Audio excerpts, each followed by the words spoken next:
Video में हम जानेंगे कि कब सपोर्ट जोन रेजिस्टेंस जोन का काम करता है और रेजिस्टेंस जोन सपोर्ट जोन का काम करता है, क्योंकि ये बिगनर ट्रेडर के लिए बहुत ज्यादा मुश्किल होता है समझना। तो आज की इस वीडियो में हम जानेंगे ट्रेडिंग में सपोर्ट और रेजिस्टेंस एक अहम रोल प्ले करते हैं। अगर आपको सही से ड्रॉ करना नहीं आया तो कहीं ना कहीं अपनी जो मनी है उसको आप लॉस कर सकते हैं और प्रॉफिट नहीं कमा सकते हैं। तो इन सपोर्ट रेजिस्टेंस के बारे में जानने से पहले हम इनको ड्रॉ करना सीखेंगे कि कैसे, कहाँ पे हम सपोर्ट एरिया को फाइंड करें और कहाँ पे हम रेजिस्टेंस एरिया को फाइंड करें।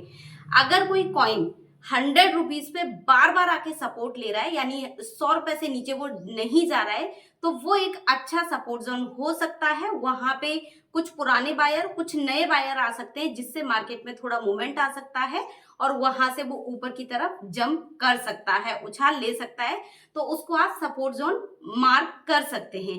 वहीं अगर मैं बात करूं रेजिस्टेंस की, जैसे कोई भी कॉइन अगर 150 रुपए पे ट्रेड कर रहा है और वो 150 से ऊपर नहीं निकल पा रहा है, बार बार वहां से रिजेक्शन आ रहा है, तो कुछ नए सेलर भी वहां पे एक्टिवेट हो सकते हैं और वहां पे एक रेजिस्टेंस जोन बन सकता है। तो इस तरीके से आप सबसे पहले जिस भी एसेट में, जिस भी स्टॉक में आप ट्रेड करना चाह रहे हैं, उसका चार्ट को ओपन करें और फाइंड आउट करने की कोशिश करें कि किसी भी एसेट का प्राइस कहाँ ज्यादा से ज्यादा कंसोलिडेट किया है, कहाँ पे उसने सपोर्ट लिया है, बहुत देर तक ठहरा है। जब उसको ब्रेकआउट करेगा तो उसे आप सपोर्ट की तरह काम कर सकते हैं। याद रखिएगा, अगर आपने गलत सपोर्ट और रेजिस्टेंस अगर ड्रॉ किए हैं तो आप इसका हर्जाना भुगतना पड़ सकता है आपको।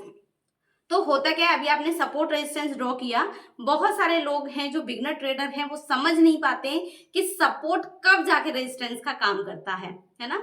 तो आज की वीडियो में जानेंगे कि सपोर्ट तब जाके रेजिस्टेंस का काम करता है कि जब भी कोई एसेट गिरते हुए क्रम में आता है, जब उसमें सेलिंग आ जाती है और कोई भी एसेट अपने सपोर्ट जोन को तोड़ के नीचे क्लोजिंग दे देता है और नीचे काफी देर तक सस्टेन करता है। सस्टेन करने के बाद जब वो अपने सपोर्ट पे पहुंचता है वापस, जो उसका प्रीवियस सपोर्ट था, वहां पे सेलर एक्टिवेट हो जाते हैं, वो वहां से ऊपर मार्केट में नहीं ले जाने देते, तो वो एक रेजिस्टेंस जोन का काम करता है। इसी तरीके से रेजिस्टेंस कब सपोर्ट बनता है, जब कोई भी स्टॉक अपने रेजिस्टेंस जोन को तोड़ के ऊपर की तरफ काफी देर तक सस्टेन करता है, एक सपोर्ट लेना स्टार्ट कर देता है।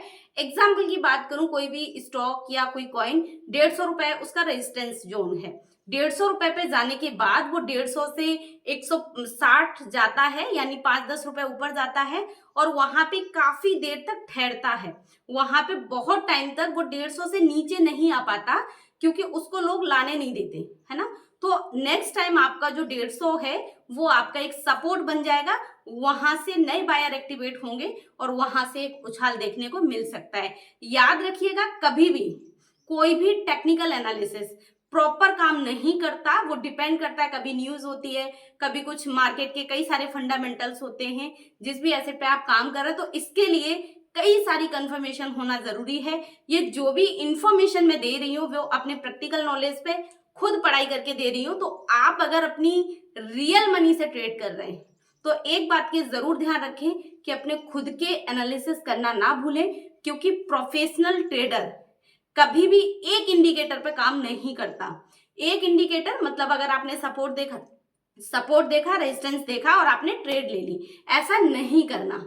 सपोर्ट पे भी आपको कुछ कैंडलस्टिक देखनी है, कुछ इंडिकेटर्स देखने हैं, जैसे मूविंग एवरेज हो गया, लोग फिबोनाची का यूज करते हैं सही लेवल बाइंग देखने के लिए, है ना। इसके अलावा बॉलिंजर बैंड है, कई सारे ईएमए का यूज करते हैं।